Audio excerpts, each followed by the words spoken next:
শুরু করছি আপনার রায় এবং গত কয়েকদিনের মতো একই রকম উদ্বেগ উৎকণ্ঠার ভারাক্রান্ত মন নিয়ে আজকের আপনার রায় শুরু করছি, কারণ এখনো পর্যন্ত সব পড়ুয়াকে ঘরে ফেরানো যায়নি। আমাদের সঙ্গে এই মুহূর্তে সরাসরি যারা রয়েছেন তাদের সঙ্গে পরিচয় করিয়ে দিই। আমাদের সঙ্গে রয়েছেন আন্তর্জাতিক সম্পর্ক বিশেষজ্ঞ অনিক চ্যাটার্জি, প্রতিরক্ষা বিশেষজ্ঞ গ্রুপ ক্যাপ্টেন শুভাগত জোয়ারদার, অবসরপ্রাপ্ত সেনাকর্তা কর্নেল সৌমিত্র রায়, তৃণমূল কংগ্রেসের পক্ষ থেকে রয়েছেন মন্ত্রী শশী পাঁজা, বিজেপির পক্ষ থেকে রয়েছেন বিমল শঙ্কর নন্দ, কংগ্রেসের পক্ষ থেকে অশোক ভট্টাচার্য। এবং এই মুহূর্তে আমরা সরাসরি চলে যাব এমন এক পরিবারে, দুর্গাপুরের একটি পরিবার যেখানে বাবা মা তারা এই মুহূর্তে অপেক্ষার দিন গুনছেন। রুমকি এবং ঝুমকি তাদের দুই সন্তান, তাদের আজ সকাল অবধি যোগাযোগ করা গিয়েছিল। তারা ছিলেন খার্কিভের একটি বাংকারে। তারপর জানতে পারছি আমরা যে বাংকার থেকে তারা ট্রেন ধরার উদ্দেশ্যে রওনা দেন, তারপর থেকে তাদের সঙ্গে যোগাযোগ করা যাচ্ছে না। আমি একটু দেখাবো, আজ সকালে যখন আমরা কথা বলেছিলাম বাংকার থেকে, যখন এই রুমকি ঝুমকি তাদের অভিজ্ঞতা শেয়ার করেছিলেন, সেই ছবি আপনাদের দেখাবো।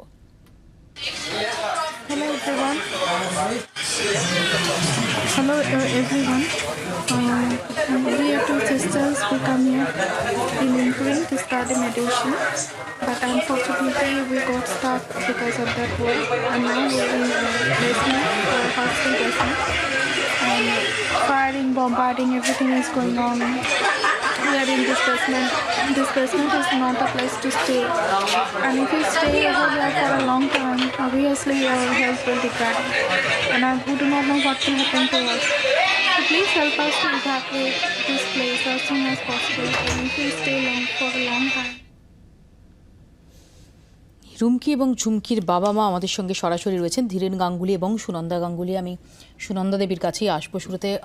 মাসিমা, রুমকি ঝুমকির সঙ্গে এরপর কথা বলা সম্ভব হয়েছে?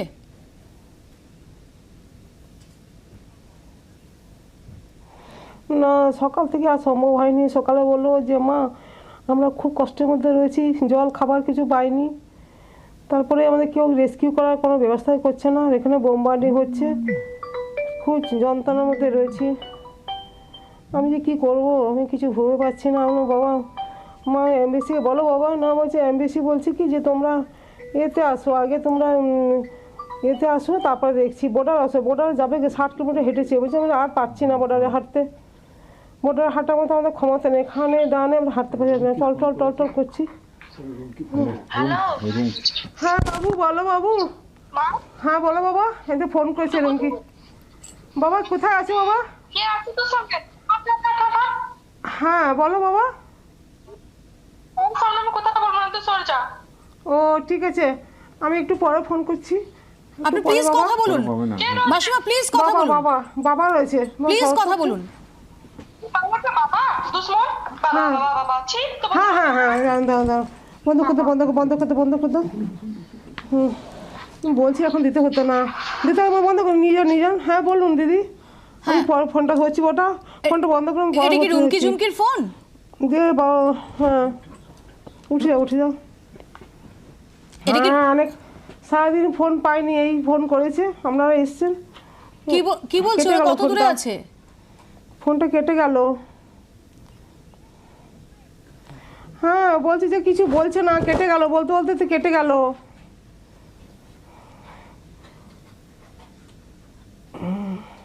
আপনার কি শরীর খারাপ? খুব যন্ত্রণা নিয়ে আছে ওরা, জানি না কি হবে শেষ পর্যন্ত। আমি বারবার ধরে আমি জোর হাত করে আমি বলছি, আমি সরকারকে বলছি নিয়ে আসার ব্যবস্থা করুন, যে যেখানেই আছেন আমাকে এনে দিন। অসুস্থ হয়ে পড়েছি, আমি আর বিছানাতে উঠতে পারছি না, যন্ত্রণা ছটপট করছি। বারবার বলছি সরকারকে একটা কথা, যে এনে দিন। কি হবে জানি না শেষ পর্যন্ত। বোধহয় ফোন করছে ওরাও তো দুশ্চিন্তায় আছে, যোগাযোগ করার চেষ্টা করছে। আপনারা প্লিজ কথা বলুন। ফোনটা নিয়ে যান। হ্যাঁ প্লিজ কথা বলুন, আপনি ফোনে কথা বলুন, কোনো অসুবিধা নেই মাসিমা।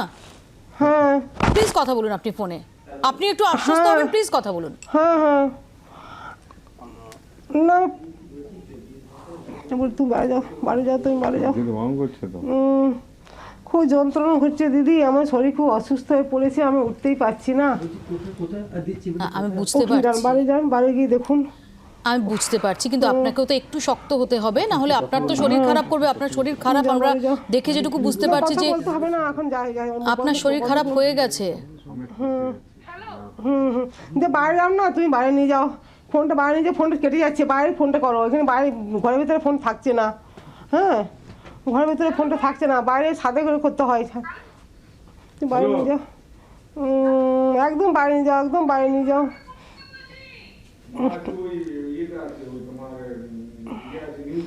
কি করে যে কি করবো, আমি সরকারকে বলছি, বিশ্ববিদ্যালয় বসে আছেন, আমার একটু কথা শুনুন, আমার একটু কাতর আর্জি শুনুন। আমি যে যতটা ছেড়ে পড়ে শেষ হয়ে গেলাম, একটু আর্জি শুনুন। সবাইকে বলছি মোদিজি কানে যাক একটু জিনিসটা, আমার কান্না শোনান, মোদিজি আমার কান্না শোনান। আমি পাগল হয়ে গেলাম, আমি আর থাকতে পারছি না। দুটি মেয়ে আমার, আর কেউ নেই আমার এখানে। অনেক কষ্ট করে, অনেক করে ইয়ে করে ডাক্তারি করতে পাঠিয়েছিলাম।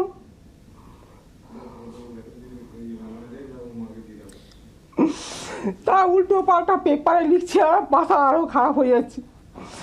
কত কষ্ট করে ওরা নিটে ভালো নম্বর পেয়েছিল এবং উচ্চমাধ্যমিকে ভালো নম্বর পেয়েছিল সবাই, কিন্তু তবুও উল্টো পাল্টা করে লিখছে। লেখাটা ঠিক কী বলুন, কাটা গায়ে নুনে ছিটার দিচ্ছে। এখন আনার ব্যবস্থা করুক, অন্তপক্ষে আনার ব্যবস্থা করুন। আপনারা একটু বলুন, সরকারকে বলুন, সরকারকে আমি জোড়হাত করবো, সরকারকে বলুন। আমাদের সঙ্গে রয়েছেন মাননীয় মন্ত্রী শশী পাঁজা। শশীদি, আপনি শুনছেন এই মুহূর্তে কাতর আর্জি জানাচ্ছেন, কাতর আর্তনাদ করছেন রুমকি ঝুমকির মা। তিনি শয্যাশায়ী হয়ে পড়েছেন, তার উঠে বসে কথা বলার মতো পরিস্থিতিও নেই।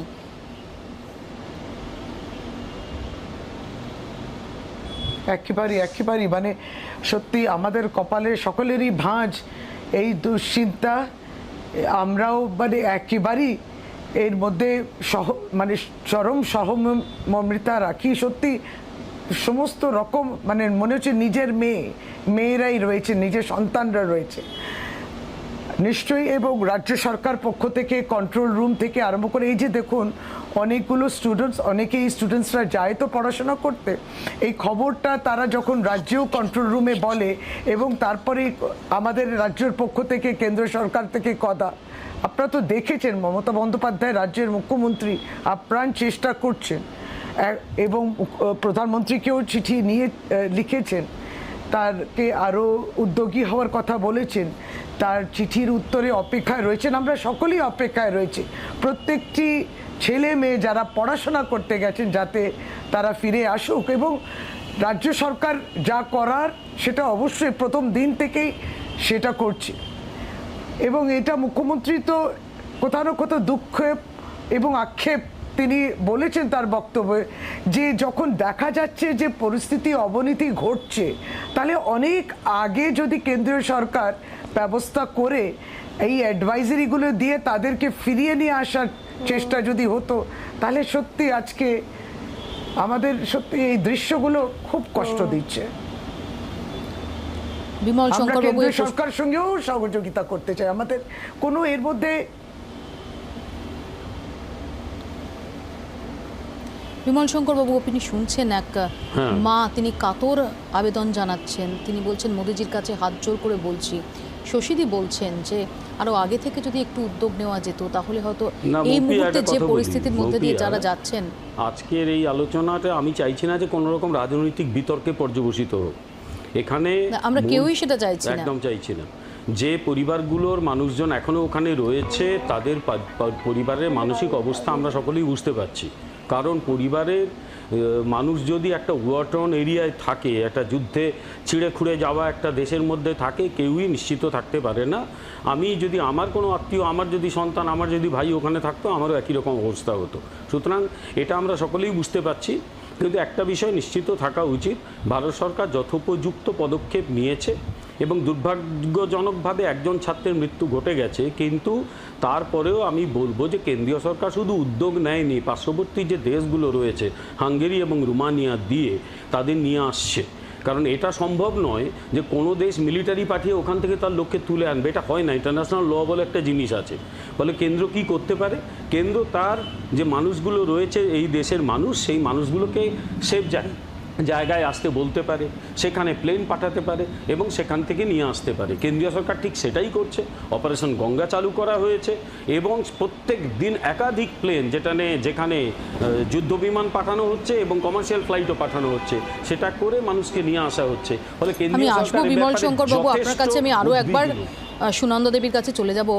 মাসি, আপনি শুনছেন যে মন্ত্রী শশী পাঁজা তিনি রয়েছেন, তিনি বলছেন যে এর জন্য কেন্দ্রের সঙ্গে যত রকমের সহযোগিতা করার রাজ্যের তার জন্য প্রস্তুত রয়েছেন তারা। বিমল শঙ্কর নন্দ তিনি বলছেন যে কেন্দ্র উদ্যোগ নিচ্ছে। আপনি কি একটু আশ্বস্ত হচ্ছেন? একটু কি আপনার প্রলেপ পড়ছে এই মুহূর্তের যে উৎকণ্ঠা তাতে?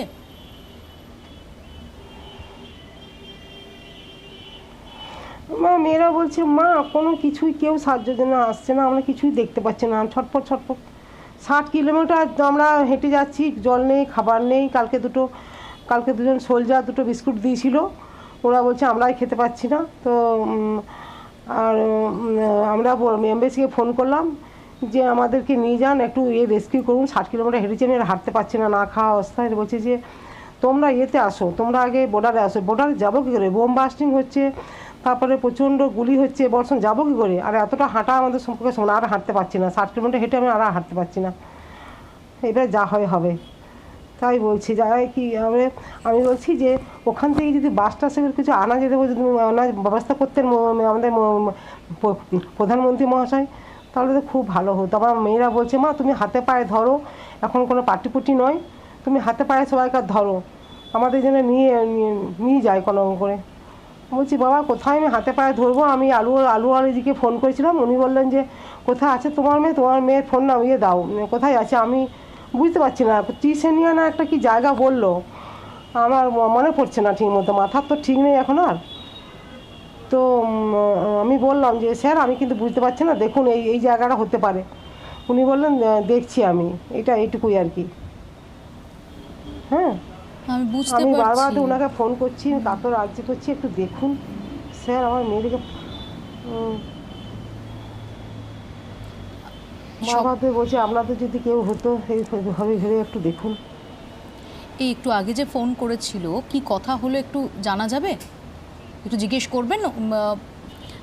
করবেন, ধীরেনবাবুকে। না কেটে যাচ্ছে তো, না ফোনটা কেটে যাচ্ছে, নিয়ে গেলাম ফোনটা কেটে যাচ্ছে, ফোনটা থাকছে না। আমি ছাদে নিয়ে যাই তো, ফোনটা থাকছে না। ফোনটা আমি দেখি চেষ্টা করব, ফোনটা কেটে যাচ্ছে, থাকছে না। আপনাদের বাড়িতে কি চার্জ নেই, এখন? তারপরে মনে করুন যে হাঁটছে না কি করছে বুঝতে পারছি না, কোথায় যে রয়েছে তা।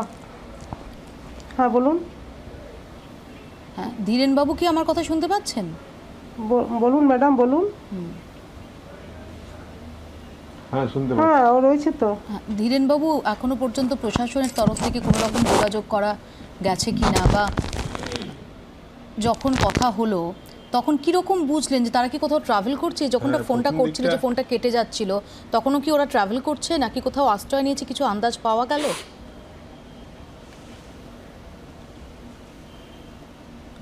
না কিছু পাওয়া যায়নি, খালি ফোনটা ধরে গেলাম কেটে যাচ্ছে, বোঝা গেল না কিছুই।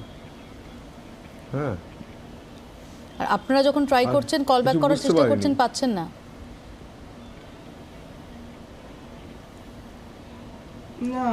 না এখন কল ব্যাক করার পাওয়া যাচ্ছে না।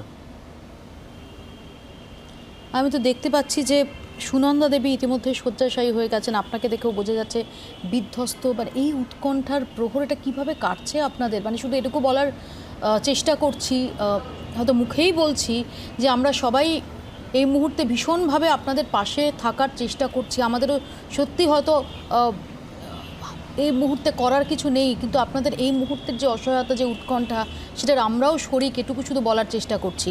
ধীরেনবাবু।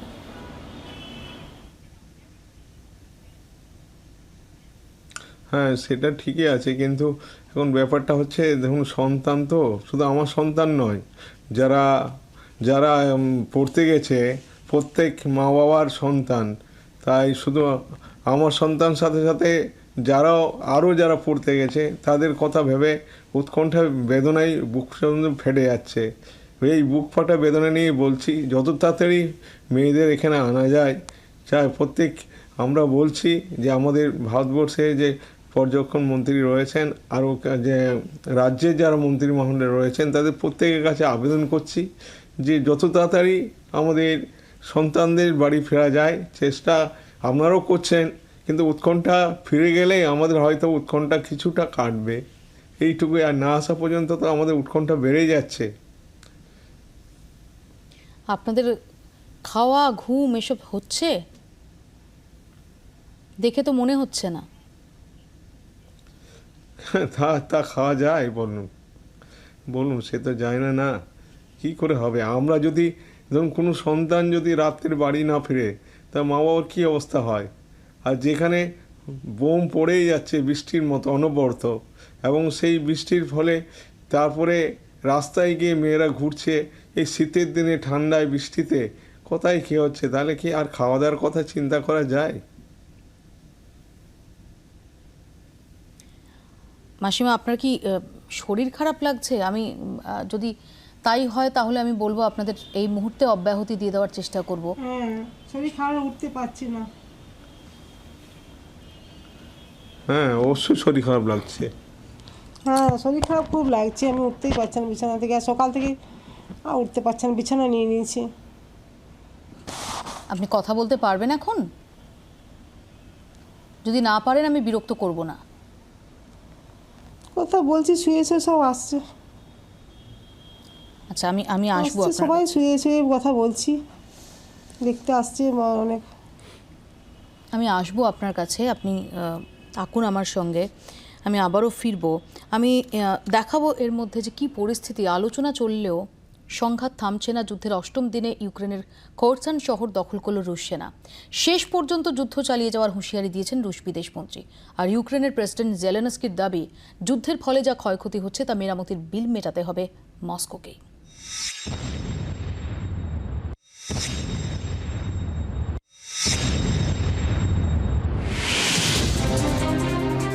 একদিকে আলোচনার টেবিলে চলছে দড়ি টানাটানি, অন্যদিকে যুদ্ধক্ষেত্রে ঝরছে রক্ত। যুদ্ধের ৮ম দিনে ইউক্রেনের উপর আক্রমণের ঝাঁজ বাড়ালো রাশিয়া। ইতিমধ্যেই দক্ষিণ ইউক্রেনের বন্দর শহর খেরসনের দখল নিয়েছে রুশ বাহিনী। ভেঙে পড়ার মুখে পূর্ব ইউক্রেনের খার্কিভ।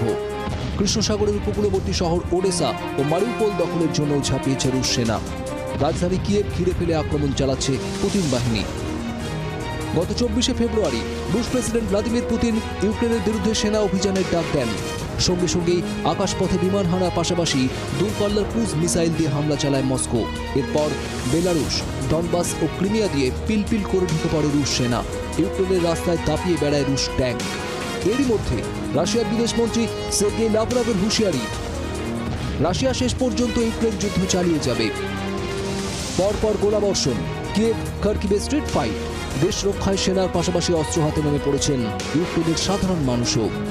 কিয়েভে বসেই রাশিয়াকে পাল্টা মারের ঘুঁটি সাজাচ্ছেন ইউক্রেনের প্রেসিডেন্ট ভলোদিমির জেলেনস্কি। মস্কোকে তার পাল্টা হুঁশিয়ারি, যুদ্ধের ক্ষতিগ্রস্ত প্রতিটি শহর, প্রতিটি রাস্তা, বাড়ি আমরা মেরামত করব, সেই খরচের টাকা দিতে হবে রাশিয়াকেই। যুদ্ধ সুদূর ইউরোপে, আর ভারতে যুদ্ধ নিয়ে রাজনীতি। ইউক্রেন ইস্যুতে বৃহস্পতিবার বারাণসীতে ভোট প্রচারে প্রধানমন্ত্রী নরেন্দ্র মোদীকে নিশানা করলেন মুখ্যমন্ত্রী মমতা বন্দ্যোপাধ্যায়। यूक्रेन में युद्ध चल रहा है और मोदी जी इधर में मीटिंग कर रहा है। क्या इंपॉर्टेंट है? इंपॉर्टेंट क्या है? हमारा देश को, स्टूडेंट को वापस ले आना है कि नहीं है? अगर आपका साथ पुतिन जी का इतना अच्छा रिलेशन है तो आपको तो पता था 3 महीने का पहले कि युद्ध होने वाला है, तो आप इंडियन को क्यों वापस नहीं ले आया? মমতাকে পাল্টা জবাব দিতে সময় নষ্ট করেনি গেরুয়া শিবির। একমাত্র মোদি দেশের নাগরিকদের ফিরিয়ে আনছেন, বিশ্বের কোনো দেশ তার একজন নাগরিককেও ফেরায়নি। মমতা ব্যানার্জির কোনো রোল নেই এখানে, খালি পরের ধনে পোদ্দারি করে বেড়ান, নাটক করে বেড়ান। উনি বলেন এই হবে, জানতে পারছেন না কেন যুদ্ধ হবে, উনি জানতে পারেন কেন? মোদিকে কানে কানে বললেন যুদ্ধ হবে, নিয়ে আসুন। এর মধ্যে বারাণসীতে ইউক্রেন ফেরত পড়ুয়াদের সঙ্গে দেখা করলেন প্রধানমন্ত্রী। তাদের কাছ থেকে শুনলেন যুদ্ধবিধ্বস্ত ইউক্রেন থেকে বেরিয়ে আসার ভয়ঙ্কর অভিজ্ঞতার কথা। ব্যুরো রিপোর্ট, জি ২৪ ঘন্টা। আর আমরা এই মুহূর্তে যেটা জানতে পারছি, পুতিনের সঙ্গে ফরাসি প্রেসিডেন্ট ম্যাক্রর প্রায় 90 মিনিট দীর্ঘ কথা হয়েছে এবং সেখানে ফরাসি ফ্রান্স সূত্রে খবর যে ইতিমধ্যেই যে ইঙ্গিত পাওয়া যাচ্ছে যে পুতিন দীর্ঘ যুদ্ধের ইঙ্গিত দিয়েছে বলে এই মুহূর্তের আমরা আপডেট পাচ্ছি। আমি এখানেই চলে যাব একবার কর্নেল সৌমিত্র রায়ের কাছে। কর্নেল রায়, যে তথ্য এই মুহূর্তে যে আপডেট আসছে যে ম্যাক্রর সঙ্গে পুতিনের যে কথা হয়েছে তাতে দীর্ঘ যুদ্ধের ইঙ্গিত দিয়েছেন পুতিন, এটাকে আপনি কিভাবে ইন্টারপ্রেট করছেন?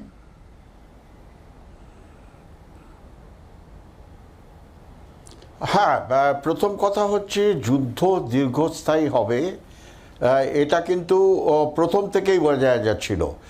তার কারণ পুতিন ইনিশিয়ালি মিসক্যালকুলেশন করেছিল যে 3 দিনের ভেতর হয়তো ইউক্রেন সারেন্ডার করে দেবে, তাদের যে সেনাবাহিনী বা সামরিক বাহিনী তারা অস্ত্র সারেন্ডার করে রাশিয়া ইউক্রেনের দখল নিয়ে নেবে। কিন্তু সেখানে পুতিনের একটা মিসক্যালকুলেশন আমরা দেখতে পেলাম। কিন্তু একটা জিনিস এখন আমি বলতে চাই, আমি কিন্তু কোনো সাইড নিয়ে বলছি না, আমি অ্যাজ এ নিউট্রাল অবজারভার বলছি। চাণক্য নীতি বলে when you are at war prepare for peace and when you are at peace prepare for war. Putin কিন্তু এখন ইনিশিয়েটিভ নিচ্ছে যে কনফারেন্স টেবিলে বসে কিভাবে এই প্রবলেমটাকে রিজলভ করা যায়। কিন্তু জেলেনস্কি অ্যান্ড ইউক্রেন একটা ইন্ধন পাচ্ছে পেছন দিক থেকে, সেই ইন্ধন দিচ্ছে নেটো অ্যান্ড মিস্টার বাইডেন যে তোমরা এই যুদ্ধটাকে প্রলং করে যাও। কি তার উদ্দেশ্য সেটা যদি বলি আমি পুরো টাইম নিয়ে নেব, আমি বলতে চাই না। জেলেনস্কি একটা অবভিয়াসলি একটা ইন্ধন পাচ্ছে যে তুমি যুদ্ধটা কন্টিনিউ করে যাও। কেন করে যাও এই নিয়ে ডিসকাশন আমি করব না। এবারে যদি সংক্ষেপে যদি একটু ইঙ্গিত দেন যে কেন ইন্ধন, এয়ার সি গ্রাউন্ড ইন্ধন ইজ ভেরি সিম্পল। এর মধ্যে 3টে কারণ আছে। একটা হচ্ছে বাইডেন বা ইউএসএর যে মুখ পুড়েছিল আফগানিস্তানে, সেটার থেকে বাইডেন বেরিয়ে আসতে চায়। Number 2, American economy depends fully on weapon system. How they are going to sell the weapon system to the world, to the nation. যে আফগানিস্তানের পর নেটো যে ব্যাকগ্রাউন্ডটা পেয়েছিল, যে ব্যাকল্যাশটা পেয়েছিল, তাতে কিন্তু আমেরিকার এই weapon system, weapon industries back গিয়ারে চলে গেছিল, যেটা আমেরিকার ইকোনমির ওপরে ডাইরেক্ট হিট করতো। থার্ডলি, ইউরোপের ওপর আমেরিকার যে প্রাধান্য, সেই প্রাধান্যর ওপরে একটা বড় ইম্প্যাক্ট এসছে। তার কারণ যারা নেটো কান্ট্রি অন্তর্ভুক্ত দেশগুলো তারা বুঝতে পারছে যে নেটো শুধু মুখে কথা বলে, কিন্তু যখন তাদের সাহায্য দরকার গ্রাউন্ডে, নেটো কোনো জায়গায় এসে সেই দেশগুলোকে সাহায্য করেনি বা তাদের বিপদ থেকে উদ্ধার করেনি। ইট ইজ এ ইতিহাস, তারা উদ্ধার করেনি। আমি আসবো কর্নেল রায় আপনার কাছে। আপনি খুব সিগনিফিকেন্ট 3টে পয়েন্ট তুলে দিয়েছেন। আমি এখানে একটু গ্রুপ ক্যাপ্টেন জোয়ারদারের কাছে আসবো। গ্রুপ ক্যাপ্টেন জোয়ারদার, এই কথাটা যখন পুতিন যদি ইঙ্গিত দিয়ে থাকেন যে দীর্ঘ যুদ্ধ, আমরা দেখতে পাচ্ছি এখন অব্দি খোরসান বা খার্কিভ দখল করা হয়েছে বলে রাশিয়ার দাবি এবং কিয়েভের দিকে এগোচ্ছে, তাহলে কি এই দীর্ঘ যুদ্ধের ইঙ্গিতের মধ্যে দিয়ে আরও অন্য কোনো বার্তা দিতে যাচ্ছেন পুতিন? বিশেষ করে অনেকেই যেমন প্রশ্ন তুলছেন আন্তর্জাতিক মহলে যে পরের লক্ষ্য কি মলডোভা? হ্যাঁ, বিষয়টা খুব ক্লিনিক্যালি যদি আমরা অ্যানালাইজ করি তাহলে সবার আগে আমাদের দেখতে হবে the objective of the war. যখন একটা দেশ যুদ্ধের পরিস্থিতিতে আসে, দেয়ার আর সেট অফ প্রসিজিয়ার্স বা set of sequence of events যেগুলো নাকি হয়। আর যখন সমস্ত ডিপ্লোম্যাটিক এফোর্টগুলো ফেল হয়, তখনই কোনো দেশ যুদ্ধের ক্ষেত্রে এগোতে থাকে। এই ক্ষেত্রে আমার মত অনুযায়ী the province of Ukraine is a buffer between Russia and European Union. আর ইউরোপিয়ান ইউনিয়নের অনেক দিনের যে পলিসিটা, যেটা আমরা দেখে এসেছি, আস্তে আস্তে ওরা লুক ইস্ট পলিসি যেটা বলা হয়, eastern side of Europe, Poland, Latvia, Lithuania বা হাঙ্গেরি, ওই কান্ট্রিগুলো আস্তে ওরা কিন্তু 1990s পর থেকে অনেকটাই এসে গেছে ওদের কবজায়। এখন দুটো দেশ রয়েছে খালি, একটা হচ্ছে বেলারুস আর আরেকটা হচ্ছে ইউক্রেন। বেলারুসের complete influence is with Russia. Ukraine is a country যেটা নাকি মাঝে মাঝে ওদের গভর্নমেন্ট শিফট হওয়ার সাথে সাথে কখনো রাশিয়ার দিকে প্রোবায়াস হয়, কখনো ইউ এর দিকে যায়। এই ক্ষেত্রে the current president chose to go towards European Union. যখন সেই ঘটনাটা হয় তারপর থেকে কিন্তু এসকালেশনটা হয়েছে।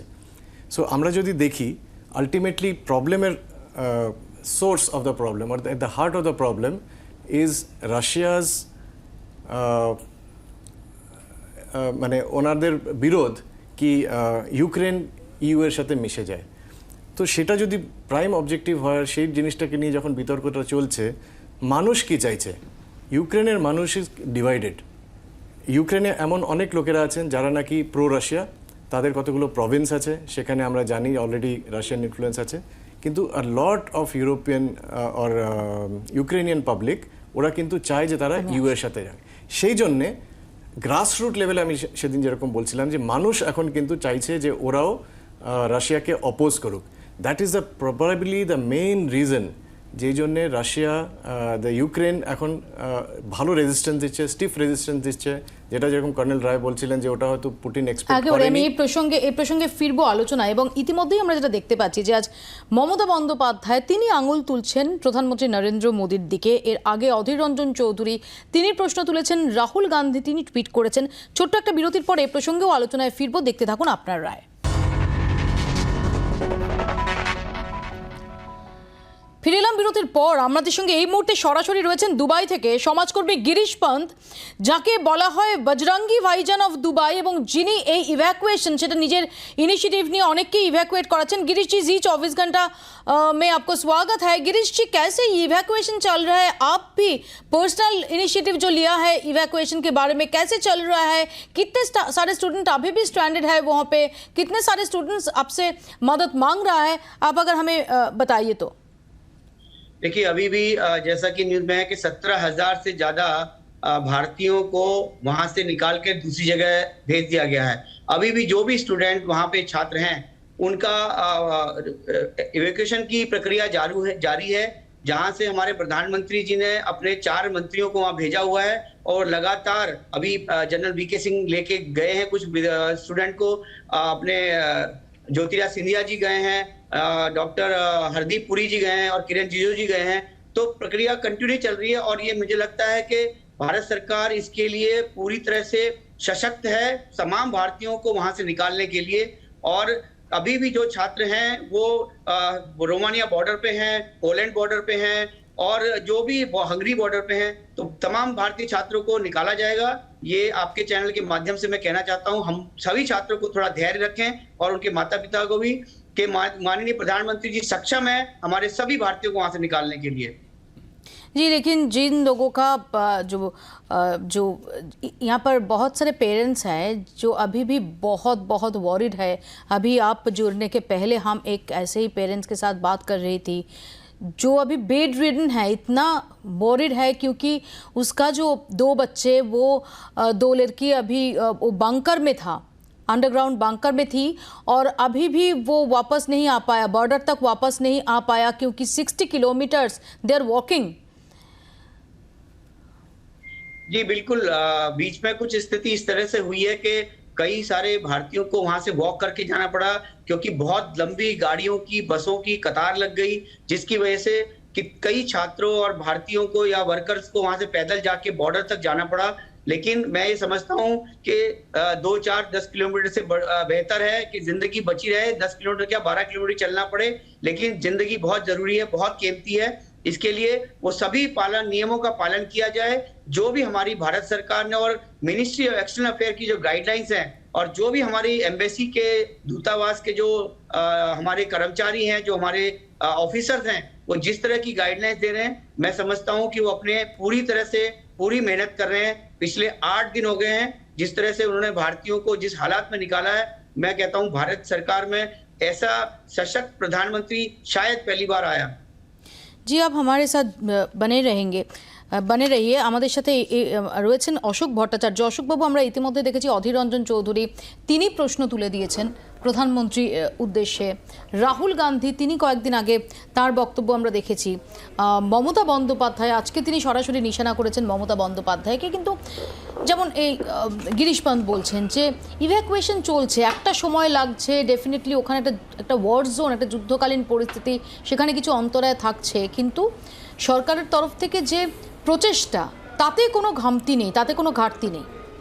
মপিয়া 1991 গালফ ওয়ারের সময় প্রায় 1.5 লাখ মানুষকে ফিরিয়ে এনেছিল সরকার, এবং ওই যুদ্ধ বিধ্বস্ত ক্ষেত্র থেকে। আমরা দেখেছি লেবাননে 2006 একই ঘটনা, 2011 একদম সাম্প্রতিক ইতিহাস, লিবিয়া থেকে প্রায় ওই ওরকম 15,000-এর মতন ইভ্যাকুয়েশন করে ফিরিয়ে আনা হয়েছিল। সবথেকে বড় কথা, এই কটাক্ষ শুধু আমাদের নয়, আমরা দেখেছি রোমানিয়ার মেয়র যে ভাষায় কটাক্ষ করেছেন জ্যোতিরাদিত্য সিন্ধিয়াকে।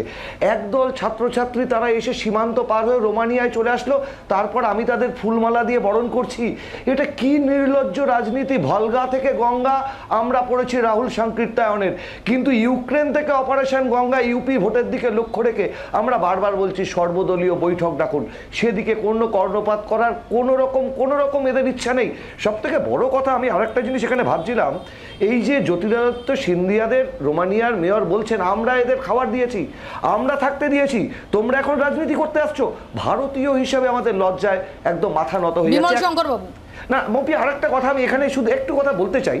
একটা কথা, আমরা এই কয়েক প্রজন্ম ধরে আমার মহানগরীকে দেখেছি যুদ্ধের বিরুদ্ধে শান্তির সপক্ষে মিছিল হতে। আমি জানি না, এখানে অনেক যুদ্ধের ব্যাখ্যা হচ্ছিল, কোনো যুদ্ধই কি ন্যায় যুদ্ধ হতে পারে? যে কোনো যুদ্ধই মানবতার পক্ষে ভয়ঙ্কর। এই যুদ্ধবিরোধী একটা শান্তি মিছিল আমার মহানগরী আজ দেখলো না, এটা কিন্তু একটা আক্ষেপের বিষয়, নিয়ে কোথাও আলোচনা হচ্ছে না। বিমল শঙ্কর বাবু। না মৌপিয়া, আমি তো প্রথমেই বলেছি আজকের এই আলোচনায় আমি কখনো একেবারে হাজার তুমি বললেও আমি রাজনীতির ভেতরে ঢুকবো না। আমি বলছি না রাজনীতির মধ্যে ঢুকতে, কিন্তু যে প্রশ্নগুলো উঠছে সেগুলোর উত্তর তো শাসক কেন্দ্রের শাসক পক্ষের প্রতিনিধি হিসেবে আপনাকে দিতে হবে। আমি বলবো তো, একটু আগে আমরা তো এখানে স্টুডিও ঠান্ডা ঘরে বসে আছি, একটু আগে তুমি যার সঙ্গে আলাপ করালে মিস্টার পান্থ, তার একটা ফার্স্ট হ্যান্ড এক্সপিরিয়েন্স রয়েছে, এবং মিস্টার পান্থের যা আজকে বক্তব্য সেখান থেকে একটা বিষয় স্পষ্ট, we have already evacuated 17,000 people out of 20,000। এটাকে কেউ যদি সাকসেস মনে না করে, সে সাকসেস মনে করবে না। রোমানিয়ার সীমান্ত পেরিয়ে গেল ছাত্রছাত্রীরা, তারপরে তাদের ফুল দিয়ে বরণ করছেন। এ তো আমার কথা নয়, রোমানিয়ার মেয়র বলছেন, আমি নই, কংগ্রেস নয়, রোমানিয়ার মেয়র কটাক্ষ করেছেন জ্যোতিরাদিত্য সিন্ধিয়াকে। রোমানিয়ার মেয়র জানি না অশোক ভট্টাচার্যকে ফোনে বলেছেন কিনা, আমি আমার একটা কথা বলি, আমরা কথা বলি, আমাকে বলতে দিতে হবে। রোমানিয়ার মেয়র কি বলেছেন এটা তর্কাতর্কির জায়গা নয়, এটা তর্কাতর্কির ডিবেটের জায়গা নয়। এক সেকেন্ড বিমল দা, এক সেকেন্ড, না এক সেকেন্ড, শশীদি রেসপন্ড করতে চান, শশীদি প্লিজ। আমি শুধু এইটুকু বলতে চাই যে পান্থজি না বলে যদি ministry of external affairs officially statement দিত যে 17,000 ইন্ডিয়ানসদের স্টুডেন্টসদের সেফলি ইভ্যাকুয়েট করা হয়েছে, তাহলে কিন্তু ভারতবর্ষের যে মা বাবারা রয়েছেন তারা আশ্বস্ত হতেন।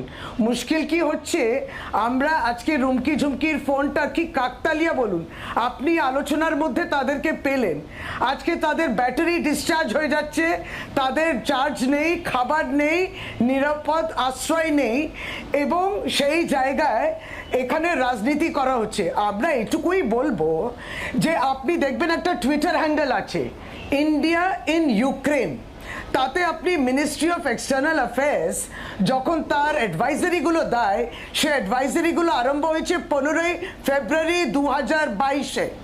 তার আগে কি হলো, যখন রাশিয়ার ইউক্রেন অবস্থা অবনতি ঘটছে, সারা পৃথিবী দেখছে, এবং সেই এসকালেশন হচ্ছে, আর একটা ট্রিগার হয়ে যুদ্ধটা হলো, তার আগে আমরা কি করছিলাম, আমি কেন আমাদের স্টুডেন্টসদের আনিনি, এবং তারপরে আজকে প্রধানমন্ত্রী ব্যস্ত রাজনৈতিকভাবে সভাগুলোতে, পীযূষ গোয়েল মন্ত্রী, তিনি তার টুইটার হ্যান্ডেলে দেখবেন একটা ছবি দিয়েছেন প্রধানমন্ত্রী একবারই সে একটা নদীর মধ্যে রয়েছেন শুয়ে, দুহাত বাড়িয়ে দিয়েছেন, একদিকে স্টুডেন্টস যারা হেল্প হেল্প বলছেন, আরেকদিকে ভারতবর্ষ দিকে, তার উপরে লেখা আছে ব্রিজ অফ হোপ। এইসব করার সময় আছে, কিন্তু সময়ের সময় যখন সময় ছিল তখন তাদের হাতে সময় ছিল না। এই সমন্বয়ের অভাবের কথাই মমতা বন্দ্যোপাধ্যায় একটা বলছেন। মিনিট বলি একটু। আমি নিজে তো অধ্যাপনা করি, পলিটিক্যাল সায়েন্স, ইন্টারন্যাশনাল রিলেশন আমিও পড়াই, তারপরে গবেষণাও করেছি। তো আমি আজকে দেখলাম Trinamool model of international politics, অর্থাৎ এই একটা ভাষণ শুনলাম না যে আপনি জানতেন যুদ্ধ বাঁধবে, আপনার তো বন্ধু পুতিন, কেন আপনি ছাত্রছাত্রীদের উদ্ধার করে আনেননি? আমার ধারণা হয়তো এবার এইরকম ঘটেছে, পুতিন একদিন সকালে ফোন করে বললেন যে মোদি দাদা আমি অ্যাটাক করতে যাচ্ছি, আপনি আপনার ছাত্রছাত্রীদের নিয়ে আসুন। মানে হাস্যকর কথা বলার একটা সীমা আছে, মানে একটা লিমিট আছে, এই লিমিটটা এরা সবাই ক্রস করে গেছে। হাস্যকর আপনার কথা, আপনি আপনাদের শুনে লোকে হাসাহাসি করবে, আপনার এই জানেন। Please don't do such things, please don't do such things. হাসাহাসি আমি আপনার উপরে করব, মৌপিয়া আমায় বলতেই হবে। এত শুনুন, একটা ডিপ্লোমেসি চলে, ডিপ্লোমেসি বুঝতে আপনাদের টাইম লাগবে, এমবাসি রয়েছে, একটা you have to diplomatic go a mission long way রয়েছে, to understand what is diplomacy. আমি আসবো, আমি তিনজনের কাছে আসবো, এক সেকেন্ড প্লিজ। শশীদি, বিমলদা, অশোকদা, আমি আসবো। তার আগে দেখি যে যে সমস্ত যে ইউক্রেনের পড়শি দেশগুলোর দিয়ে ভারতীয়দের ইভ্যাকুয়েট করা হচ্ছে, তার মধ্যে অন্যতম পোল্যান্ড। সেখান থেকে আমাদের প্রতিবেদন পাঠিয়েছেন আমাদের প্রতিনিধি অমিত প্রকাশ, দেখুন। पश्चिमी यूक्रेन से बुदमिर्स बॉर्डर है, जो कि पोलैंड और यूक्रेन के बीच का बॉर्डर है, और वहां से सबसे ज़्यादा संख्या में भारतीय मूल के छात्र और परिवार इस वक्त दाखिल हो रहे हैं। रेजोव जो शहर है वहां पर एक कैंप सेंटर बनाया गया है, जिस कैंप सेंटर में तमाम वो परिवार, तमाम वो स्टूडेंट्स जो पहुंच रहे हैं, उन बॉर्डर से यहाँ तक पहुंचने वाले लोग, उन लोगों को यहाँ लाया जा रहा है और यहाँ उनका रजिस्ट्रेशन प्रोसेस हो रहा है। इस पूरे एक्चुअली एक होटल है जिसको एक कैंप में अब तब्दील कर दिया गया है, और यहाँ लगातार छात्र और परिवार जो भारतीय मूल के हैं उनको यहाँ पर लाया जा रहा है। इस वक्त जब हम ये रिपोर्ट यहाँ से आपको दिखा रहे हैं, हमारे साथ बहुत सारे यहाँ वॉलंटियर्स भी हैं, ये छात्र आपको दिख रहे हैं। अपने बारे में बताइए, कैसे चल के आए, कितना पैदल चलना पड़ा, और साझा करना चाहिए। आपका चेहरा देख के लग रहा है कि वो भाव आपके चेहरे पे आ रहे हैं कि आप किस परेशानियों से गुजर के पहुंचे हैं। जी सर, सबसे पहले हम लोग तो जब बॉम्बिंग स्टार्ट हुई वहीं से स्टार्ट हुआ, तो हम लोग बंकर में छिप गए। बंकर में 5-6 दिन वहीं रातें गुजारे हैं, जैसे तैसे खाना कुछ भी जो भी मिला उसको खाए। फिर फाइनली डेली हम लोग सोच रहे हैं हमारी एम्बेसी कुछ आएगा कि बॉर्डर खाली उधर से रसिया से निकाला है, क्योंकि वो पास बॉर्डर था। उसके अलावा सारे बॉर्डर 1000-1200 किलोमीटर दूर थे। तो जैसे तैसे हुआ कि अब एम्बेसी भी कुछ हेल्प नहीं कर पाएगी बॉर्डर से निकालने में उधर पीछे से, तो हम लोगों ने बस अपना रिस्क लिया जान का कि अब खारकीव से जैसे निकलते हैं, क्योंकि सर हमारे रूम पे भी मैंने कल वीडियो देखा, हमारा जो रूम है अपार्टमेंट वो ब्लास्ट हो गया है। আমি অনিকবাবুর কাছে আসবো। অনিকবাবু, মস্কোর যেটা দাবি ছিল যে ইউক্রেন ভারতীয় পড়ুয়াদের শিল্ড হিসেবে ব্যবহার করছে, যেটাকে পত্রপাঠ খারিজ করেছে নয়াদিল্লি, এটাকে আপনি কিভাবে দেখছেন? দেখুন, এই যুদ্ধের সময় কিন্তু অনেক প্রোপাগান্ডা ক্যাম্পেনও কিন্তু হয়, মানে আমরা সকাল থেকে এটা শুনছি যেটা তুমি বললে। এখন কোনটা সত্যি যে শিল্ড হিসেবে ব্যবহৃত হচ্ছে কিনা ভারতীয় ছাত্ররা, আবার বিদেশ মন্ত্রক সেটা অস্বীকার করেছে, বলছে আমাদের কাছে কোনো খবর নেই। মানে আমরা দেখেছি প্রতিটি যুদ্ধে, বিভিন্ন যুদ্ধে, এবং মানে আমরা ঐতিহাসিকভাবেও এটা জানি যে প্রতিটি পক্ষ, যুদ্ধের যে পক্ষ, তারা কিন্তু প্রোপাগান্ডা মেশিনারিকে খুব সচল রাখে। এখন এটা সত্যি যদি ঘটে, সেটা অত্যন্ত নিন্দনীয়, অত্যন্ত দুঃখের, মর্মান্তিক। কিন্তু পাশাপাশি এটা ঘটছে কি না এবং এটা প্রোপাগান্ডা মেশিনারি সক্রিয় কি না, সেটাও কিন্তু আমাদের ভাবতে হবে। কারণ যে কোনো যুদ্ধে আমার প্রশ্ন অনিকবাবু, যে এখনো পর্যন্ত যদি আমরা দেখি যে এই যুদ্ধটা সেটা একটা সীমাবদ্ধ ক্ষেত্রের মধ্যে রয়েছে, রাশিয়া ইনভেশন চালাচ্ছে ইউক্রেনের ওপর, ইউক্রেন প্রতিহত করার চেষ্টা করছে, বেলারুশ খুব সুস্পষ্টভাবে তাদের অবস্থানটা হচ্ছে রাশিয়ার দিকে, কিন্তু তার বাইরে যে পক্ষগুলো তারা সরাসরি তারা ইনভলভড হচ্ছে না। তারা সমর্থনের বার্তা দিতে স্ট্যাচু অফ লিবার্টিতে ইউক্রেনের পতাকা ঝোলানো হচ্ছে, কিন্তু কেউ সরাসরি এটাতে ইনভলভড হচ্ছে না। কিন্তু খুব ইন্টারেস্টিংলি চীন যেমন জানিয়ে দিল যে তারা অর্থনৈতিক নিষেধাজ্ঞা সেটা জারি করছে না রাশিয়ার বিরুদ্ধে। অন্যদিকে কিছুক্ষণ আগে কর্নেল সৌমিত্র রায় যেটা বলছিলেন যে ইউক্রেনের দিকে নেটো এবং আমেরিকার ইন্ধন রয়েছে, সব মিলিয়ে কি আসলে এটা বিশ্বযুদ্ধ না হয়েও এই সীমাবদ্ধ যুদ্ধের বাইরে একটা অন্য বড় একটা খেলা যদি বলি, একটা প্ল্যান যদি বলি, একটা ইকুয়েশন যদি বলি, সেটা তো ইতিমধ্যেই পর্যবেসিত হয়েছে? সে তো বটেই। আজকাল যে কোনো যুদ্ধই হচ্ছে একটা ইকোনমিক ওয়ারফেয়ার, সাইকোলজিক্যাল ওয়ারফেয়ার তো বটেই। কিন্তু আমার এখানে একটা অবজারভেশন আছে।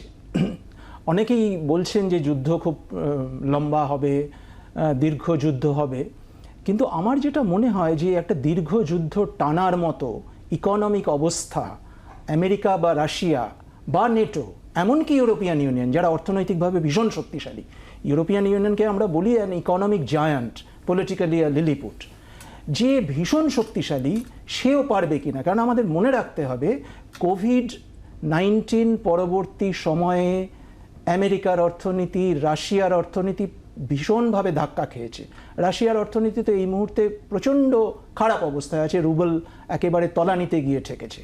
ফলে এই অবস্থায় একটা লম্বা যুদ্ধ টানার মতো অবস্থায় কোনো পক্ষ থাকবে কি না সেটা কিন্তু একটা বড় প্রশ্ন। ফলে রাশিয়া বা আমেরিকা, আমার যেটা মনে হয়, এটা আমার ব্যক্তিগত ধারণা, যে রাশিয়া একটা মিসক্যালকুলেশন হয়েছিল। রাশিয়া ভেবেছিল যে খুব তাড়াতাড়ি হয়তো ইউক্রেন আত্মসমর্পণ করবে, রাশিয়া জিতে যাবে, সেটা হয়নি। কিন্তু রাশিয়া এই যুদ্ধ খুব বেশি দিন টানতে পারবে না, সেই জন্য রাশিয়া এইভাবে বম্বিং শুরু করেছে। কর্নেল রায়ের কাছে আমি খুব সংক্ষেপে জানতে চাইবো, কর্নেল রায়, জেলেনস্কি তিনি যতই অঙ্গীকারবদ্ধ হন, কিন্তু এখন যা পরিস্থিতি, সত্যিই কি তিনি আর বেশি দিন প্রতিরোধ ধরে রাখতে পারবেন? তার থেকেও বড় প্রশ্ন হচ্ছে তার পর কি শান্তি ফিরবে? না, পারবে না। না, এটা একটা $1 মিলিয়ন কোশ্চেন। প্রথমে আমি যদি একটু সময় দাও, এই যে ইভাকিউশনের ব্যাপারটা নিয়ে আমি একটা বড় ক্যানভাস সবার সামনে প্রজেক্ট করতে চাই। বুঝতে হবে, এই জেলেনস্কিকে ইন্টারন্যাশনাল একজন জার্নালিস্ট প্রশ্ন করেছিল যে when you knew that the war is evident, তুমি কেন বিদেশিদের বা ইউক্রেনের যারা লোক তাদের ইভাকুয়েট করনি? জেলেনস্কি তার উত্তর দিল যে এটা সিক্রেট ব্যাপার, আমি যদি আগের থেকে ডিসক্লোজ করে দিতাম তাহলে রাশিয়া জানতে পারতো যে যুদ্ধের জন্য আমি প্রিপেয়ার্ড নই। আরেকটা জিনিস যেটা ইন্টারেস্টিং ব্যাপার, আমরা কেন শুধু ভারত সরকার বা রাশিয়াকে ব্লেম করছি এই ইভাকুয়েশনের ব্যাপারে? ইভাকুয়েশনের ব্যাপারে মেইন কালপ্রিট হচ্ছে ইউক্রেন।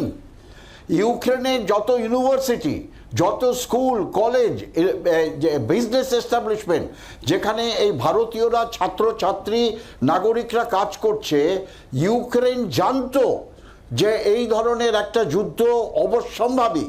কেন ইউক্রেন তাদের সেখান থেকে ইভ্যাকুয়েট করেনি? দুটো কারণ, একদম সোজা বাংলায় বলছি আমি, সত্যি কথা, বিজনেস ইন্টারেস্ট। এই যে ডাক্তারি পড়ার যে একটা 20,000 তো শুধু ভারতীয় ছাত্রছাত্রী, আর বহু দেশের ছাত্রছাত্রীরা সেখানে ডাক্তারি পড়াশোনা করে। যেটা জেলেনস্কি বলছেন যে এটা তো সাইকোলজিক্যাল ওয়ারফেয়ার, যে কোনো যুদ্ধই আসলে প্রথমে সাইকোলজিক্যাল ওয়ারফেয়ার। সেখানে দাঁড়িয়ে যে প্রথম ব্লিঙ্ক করাটা, যদি তখন থেকে ইভ্যাকুয়েশন শুরু করে দিতেন জেলেনস্কি, তাহলে তো প্রথম ব্লিঙ্কটাও তাকে করতে হতো।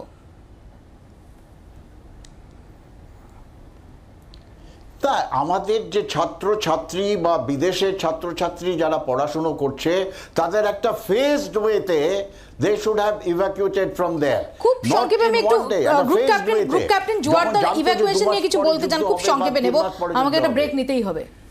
আচ্ছা, ইভ্যাকুয়েশনের মেইন অসুবিধার যেটা আমরা এখন ফেস করছি, কারণ পুরো নেক্সট পয়েন্ট হচ্ছে যে কনফ্লিক্ট জোন থেকে কি করে বার করবে, আমি সেটাতেই আসছি।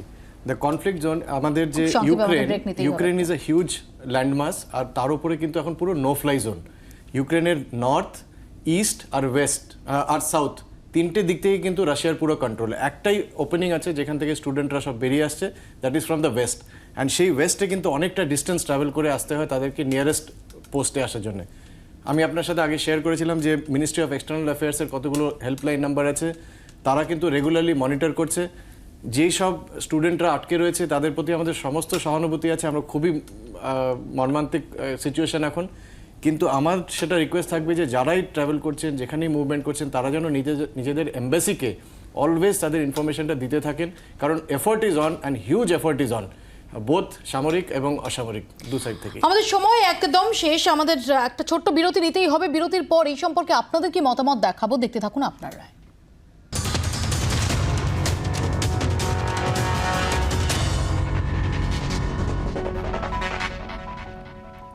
ফিরে এলাম বিরতির পর। আজ আপনাদের উদ্দেশ্যে আমাদের প্রশ্ন ছিল, আপনাদের মতামত আমরা জানতে চেয়েছিলাম, আপনাদের পর্যবেক্ষণ জানতে চেয়েছিলাম যে জেলেনস্কি কি পারবেন প্রতিরোধ ধরে রাখতে।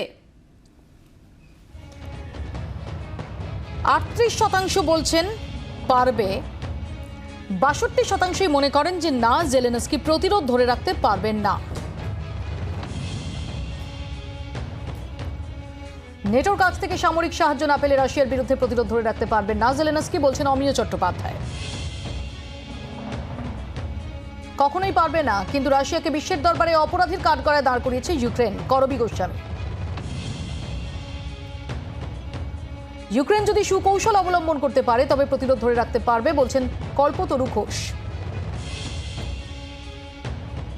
স্বাধীনতা রক্ষার জন্য প্রেসিডেন্ট জেলেনস্কির নির্ভীক লড়াই বিশ্বের মন জয় করেছে, হার জিত এখানে তুচ্ছ, বলছেন রুমা দত্ত।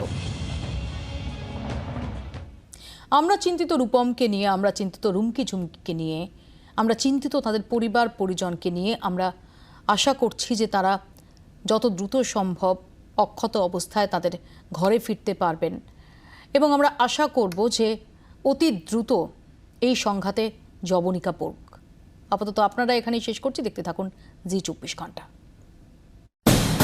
এখন নিউজ দেখুন আপনার সময় মতো, আপনার হাতের মুঠোয়, রাজ্য দেশ দুনিয়া। ডাউনলোড করুন জি24 ঘন্টা অ্যাপ, এক ক্লিকেই পান সব আপডেট।